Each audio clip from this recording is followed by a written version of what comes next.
But to cheer you up a little bit more, let's talk about another favorite franchise of yours. You're putting me through the ringer today, Maddie. Let's talk about Dungeons and Dragons. God damn it. Guess what? Hugh Grant is going to be the bad guy in the new Dungeons and Dragons movie. Oh boy. I we got a comment. Our hometown movie theater is independent, 8 screens, $8 to $10 per seat, and sells Pepsi products. I will only watch movies in the theater the first time. Yeah, I hear you, man. I hear you. Yeah, and boycott all Coke products. They don't like people like you. All Yeah, right. So a lot of people. have you watched the original Dungeons and Dragons movies with Jeremy Irons? I have years ago, and they were completely forgettable. And Well, Jeremy Irons is the best part about that movie because he just goes so far over the top. And this was now, the one with the wizard dude with the blue lips, right? Is yeah, that yeah, okay? that was him with the weird earworms that come out. Yeah. So Hugh Grant is going to be taking the part of the villain. I didn't even know that there was a new big budget Dungeons and Dragons movie in development. I did So not.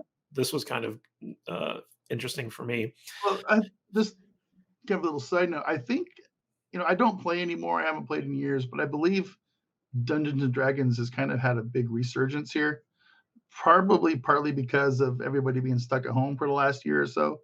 But I've noticed online that with the streaming and everything, and on Twitch and everything else, people can play from their homes and they don't have to go visit to other people's homes to play the game like they did when I play. So it's much easier to play the game with a group now than it Yeah. was back in the day. You can do like a D&D Skype call or Zoom meeting. Yeah, I mean, to me, that kind of, again, kind of similar to the theater thing. It kind of defeats the purpose of getting together with your friends and being social and having fun. But I get it. I kind of get that thing with the way Dungeons and Dragons is set up. You can do that, and I think the game has kind of had a bit of a resurgence in the last year or so because of it. So All right, so Hugh Grant has been cast as the main villain, Forge Fletcher, in the big budget feature film adaptation of the popular fantasy role playing game Dungeons and Dragons at Hasbro One and Paramount Pictures. In addition to it and Uncle Frank, breakout actress Sophia Lillis has also joined the cast in the role of Doric. The pair will star alongside Chris Pine, Michelle Rodriguez, Justice Smith, and Regé Jean Page in the film. The project hails from Game Night directors Jonathan Goldstein and John Francis Daly, who also wrote the latest version of the script based on a previous draft by, is it Michelle or Michael? Whatever. Michael Gillo.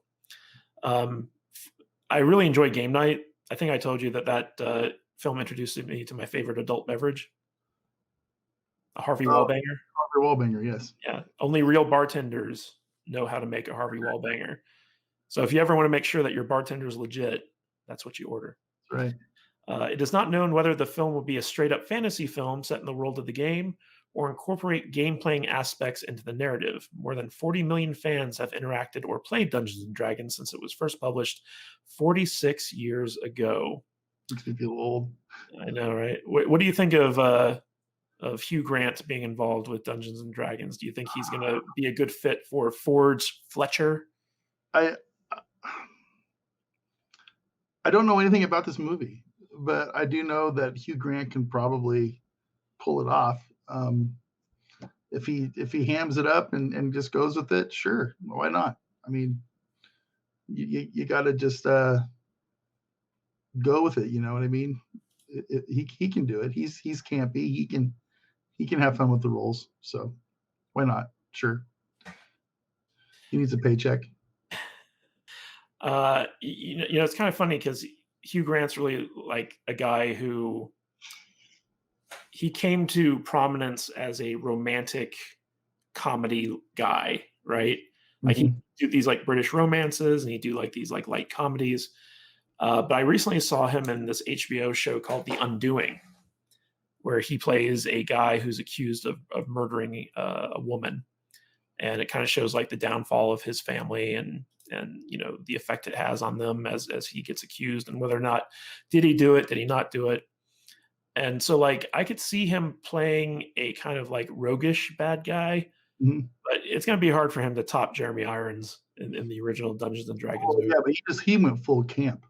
Yeah, He just yeah.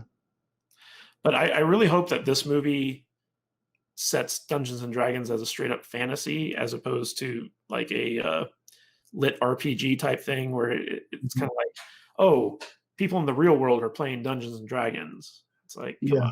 I, You know, I, the issue I always had with those ones with Jeremy Irons was in, and, I think one of the Wayans brothers was in that too, right? yeah, it And, was Marlon Wayans.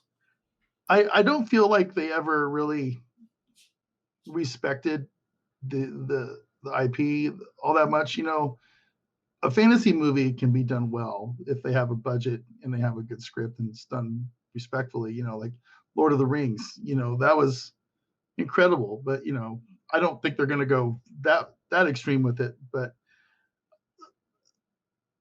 you get into a weird kind of thing where it's like they either have to do it correctly or it looks like bad cosplay at the park on a Saturday afternoon, like Yeah. like the Deathstalker movies. But those are a completely different thing. Those are campy and funny, and they don't take themselves seriously. Whereas, the Dungeons and Dragons movies, I think, tried to take themselves seriously, but just completely failed on another level because they didn't take it as seriously as they should, and Well, they just it's hard to have Marlon Wayans in a movie and take yourself seriously. yeah.